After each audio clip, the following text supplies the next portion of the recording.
Yo, let's get right into it. This is my 2001 Toyota Sequoia. I got this big girl for three things: road trips, towing, and camping. Let's hop right into it. So I picked this big girl up at the great price of $2,500 with 184,000 miles approximately. And if you know anything about Toyotas, or Sequoias more specifically, she is just breaking in. Yeah, this is it. The interior is a little messy right now just because I've been busy the past couple of days, but it's been, yeah, see, I got my bike back there. We got a system back there. I did buy it from some guys I think they were from Puerto Rico or something, and they installed this big boombox in the back, which I totally F with because I like my music as well. It does take up a lot of space, so I'm kind of contemplating on taking it out and just putting bigger speakers in the door, because like I said, I do want to do some camping in this thing. This might be a problem, or I could always just fabricate stuff to make it work, because there's plenty of space in this thing. It's mainly stock for the most part. The only modifications that I could recognize off of the naked eye is this, I don't know what you call these on SUVs, but it's like this crash bar looking thing in the front. And then the boombox in the back. That's literally the only modifications. There's a little bit of unsophisticated rust right there. That ain't nothing. The frame is solid as a rock. I'm so solid Also has as a surface rock. rust, it being a northern car, but I think, I could be wrong, but I'm assuming this car was one of the Sequoias that had a recall, because when these came out, just from me doing research, I heard that these, the frames were prone to be rusted very easily and early in their life if you lived in a snowy area. So Toyota did a recall on a lot of these, and I feel like this one was one of them because it's still black. Usually there's like a lot of surface rust, but mine isn't too bad. Especially if you see on this side, it's like very, very solid. Got a brand new exhaust. This is the 4-wheel drive version.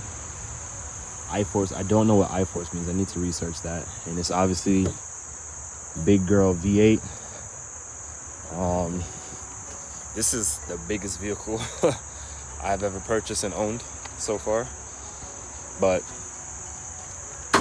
at this point in my life, I can use a big girl SUV. I'm gonna show you guys what's under the bonnet real quick. Woo! Big V8, 4.7 liter. I believe this is the 2UZ from Toyota. And if you do a lot of research, well, not even a lot, if you just do research, they nicknamed these the million-mile motor. As far as reliability goes, these things can go 250, 300, 400,000 miles easy with good maintenance. And it's basic maintenance. The main thing with these Toyotas is you have to do the timing belt and water pump and ball joints. Those are, I heard, are the three main things, and a couple of valve covers. Oh, we got a guy getting ready to die walking over here. So yeah, and like I said, another one of the reasons I got this was for the towing capacity that these have. I could have easily gotten a pickup truck, and I was thinking about it, but when I started thinking long term of how I want to sometimes camp without doing some crazy overland build, because I'm not really into that yet, you know? So I still wanted the comfort of having an enclosed cabin as a SUV, if you get what I'm saying, versus a pickup truck with the back all exposed and you have to buy the cover and do all kind of other crazy stuff. And I just want to do basic car camping, bro. That's all I want. So I did research and found out that these are basically the exact same as a Toyota Tundra, except this was a SUV. It's the same frame and everything. And I think there's just a few things different with the suspension in the rear. This has springs, and I believe the Tundra has the leaf springs, like traditional American pickup trucks.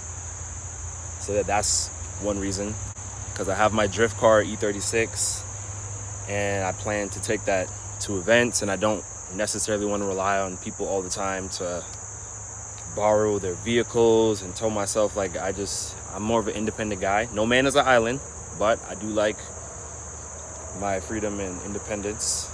I like to move on my own type of timing. So having a tow rig as a daily is like, it's a no-brainer, you know what I mean? So yeah, I don't know what else much to talk about. Yeah, it does have 184 miles on the clock, like I said. So it should be due for a timing belt soon. But once I do the timing belt, water pump, and the whole kit, and I think the previous owner said the ball joints were done. I did check them and they look pretty good to me. I will look over it again, but it's in pretty good shape. I got a good deal. There is paint flaws on the hood, but I mean, for $2,500, what the hell do you want? You know what I mean? They did some ghetto stuff with the sunroof here.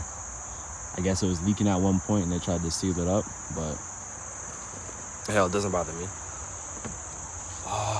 Let me fire it up for you guys.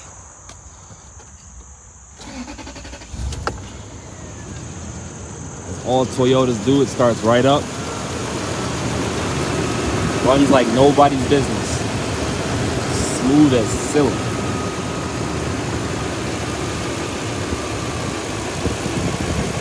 It's a little dusty looking because, I mean, obviously it's being driven all the time, so you can use some detailing, but I don't really care.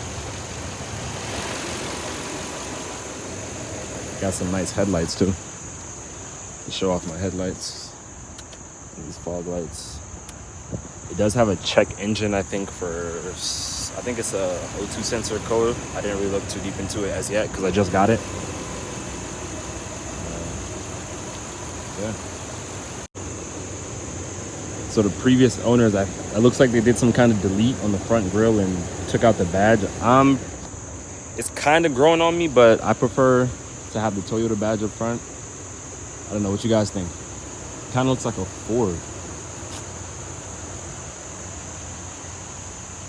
And this is the SR5 variant. So it kind of looks a little ugly in the back without that wing that they usually have. But that's something I could always install long term. I mean, the mechanics and reliability of the vehicle was on the top of my priority list versus aesthetics. So, you know, things can always be modified on the outside, but if that shit is messed up mechanically, it's not really worth investing in. But I got myself a good deal, $2,500 for 184,000 mile Toyota Sequoia with a solid frame. That's a deal. I think that's all I got for this video. I'm gonna go continue my day and go biking. Got my bike loaded up in the back. So like, comment, share. Comment if you have a Sequoia and got any tips on, I don't know, any tips on anything about this car, or do you plan on getting a Sequoia or a 4Runner?